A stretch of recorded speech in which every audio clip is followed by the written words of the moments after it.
Now let's turn our focus to Nepal. It's a small Himalayan nation of about 30 million people. It's wedged between two highly populated behemoths, India and China. Nepal is prized for its labor force, among other things, specifically its military manpower. We're talking about the famed Gorkha regiments. From the days of British colonization, the Gorkha people of Nepal and India have made a name for themselves as able warriors.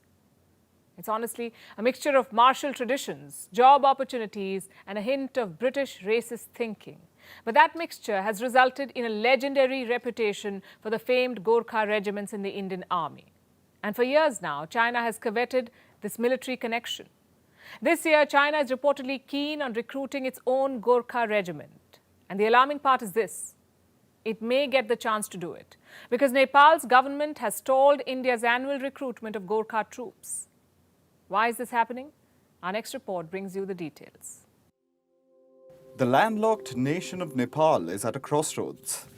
Almost literally, when looking at its geography, it sits high in the Himalayas between India and China. The nation of 30 million is heavily dependent on its neighbors for everything from supplies to employment. Where do the Nepalis seek jobs outside their country? In a variety of fields. But there is one historical employment avenue, the Indian Army. The Indian Army has something called the Gorkha regiments. These were created during the British Raj. The British had a racist trope about martial races that could be used to fill their colonial armies, and the Gorkhas were considered a prominent martial race. Gorkha people from both Nepal and India were recruited. After India became independent in 1947, there was a question about the Gorkha regiments. What would be done with them? Nepal, India and Britain came up with the tripartite agreement. Under it, the UK retained 4 Gorkha regiments. India kept 6. And Nepal's Gorkha people would be readily recruited by the two nations. 7 decades later, Gorkha troops still hold a place of honor in the Indian Army, and deservedly so. Over the course of decades, the Gorkha regiments have proved invaluable. They have served with distinction during all of India's wars. Of course, it isn't a one-way street. The Indian Army recruiting Gorkha soldiers has helped Nepal too. It provides employment for rural areas. Retired soldiers earn a good pension. The Indian Army runs a welfare organization for its former troops as well. Overall, it's a time-tested way to maintain good economic and social ties between the two countries. But this hallowed tradition may be at risk. This year, Nepal might not send Gorkha troops to the Indian Army. The government in Kathmandu has stalled recruitments. The reason they've given is India's Agnipath scheme. It's a new armed forces recruitment scheme brought in by the Indian government last year. Under this, recruits will have a trial period of sorts for 4 years. After that, only a fourth of the troops will be absorbed into the Indian Army. The Indian government brought this scheme to try and curb its armed forces pension bill. But it means there's no guarantee that Nepal's famed Gorkha troops will get a job. This has upset Kathmandu, so Gorkha regiment recruitments have been stopped. But you may wonder, 1 out of 4 recruits is still better than none. Why would Nepal halt the entire process? Well, the answer might be Nepal's northern neighbor. China has been eyeing Gorkha regiments of its own for years, but Beijing's past attempts were always rebuffed. In 2020, Beijing conducted studies to see why Nepal's youth were drawn to the Indian Army. In particular, it wanted to know what the compensation was like. China has been trying to woo Nepal's government as well. It's steadily investing in Nepal and facilitating trade and technology. And now, with the Agnipath spat, China's time may finally have come. The entire scenario may end with Beijing finally getting its own Gorkha troops. And that would be a blow to India-Nepal ties. It would be a great shame for Indian and Nepali Gorkha regiments to one day face off against each other. And now it's time for Vantage Shots, images that tell the story. Starting with East Africa, Rwanda and neighboring Uganda are facing floods. These two countries have been experiencing heavy rain since late March. In China, a heavy sandstorm has hit Xinjiang. It limited visibility and created a sand wall of sorts. Meanwhile, Russian cosmonauts performed a spacewalk to relocate an experiment airlock. Anytime an astronaut gets out of a vehicle while in space is called a spacewalk. And finally, what makes The 4th of May is significant. We're taking you back in history. On this day, Margaret Thatcher became the first female Prime Minister of the United Kingdom. The year was 1979. The Labour Party's government had collapsed. The UK was experiencing economic difficulties.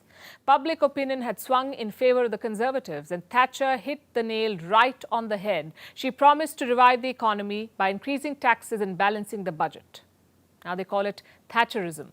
A Soviet journalist called her the Iron Lady, and while Thatcher evokes positive emotions from young Conservatives, she remains a divisive figure in the UK. Some see her as a Prime Minister who saved the country's economy. Others believe she destroyed livelihoods. We're leaving you with this. Thanks for watching. We'll see you tomorrow.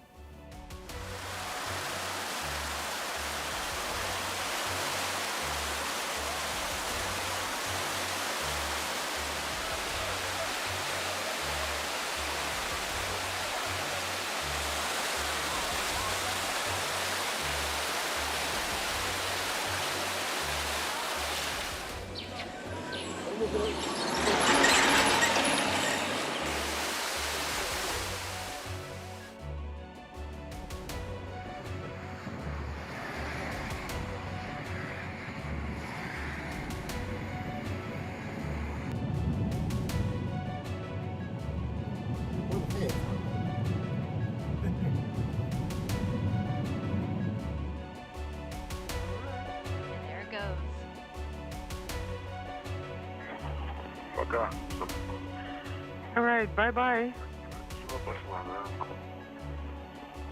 Just flies beautifully.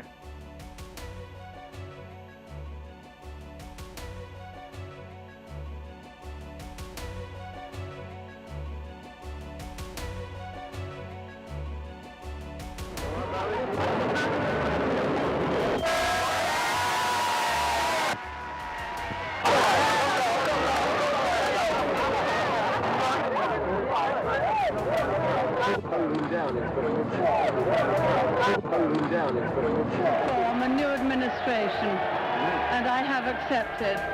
It is, of course, the greatest honor that can come to any citizen in a democracy.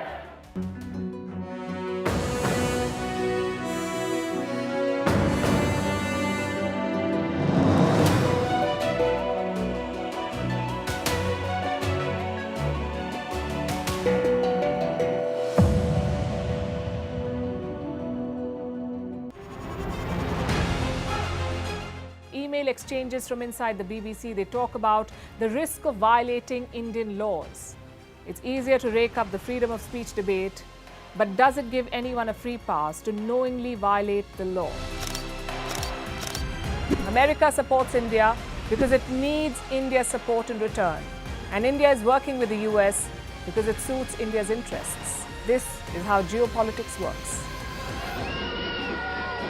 Last night, he diffused a crisis with his defense minister. But today, Netanyahu was confronted with a new problem. His cabinet seems to have rebelled against him. The UK is looking at the Indian subcontinent to fill its coffers. That India seems to be negotiating from a position of power, like a partner and not a former colony.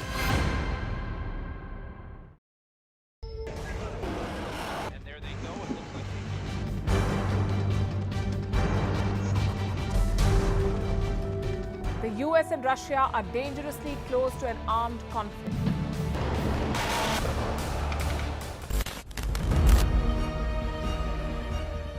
This year, 2023, New Delhi will be the capital of global diplomacy. For a country as diverse as ours, with 88% of the population illiterate, it was a very big deal to write a constitution, and that too, the world's largest. Meanwhile, if we may, here's a Republic Day gift from India for the BBC. A list of suggestions for the BBC for their upcoming documentaries. Number 1, the Kohinoor and the colonial loot. Number 2, an outdated monarchy and unhealthy obsession with the royals. Number 3, racism in 2023. We're waiting.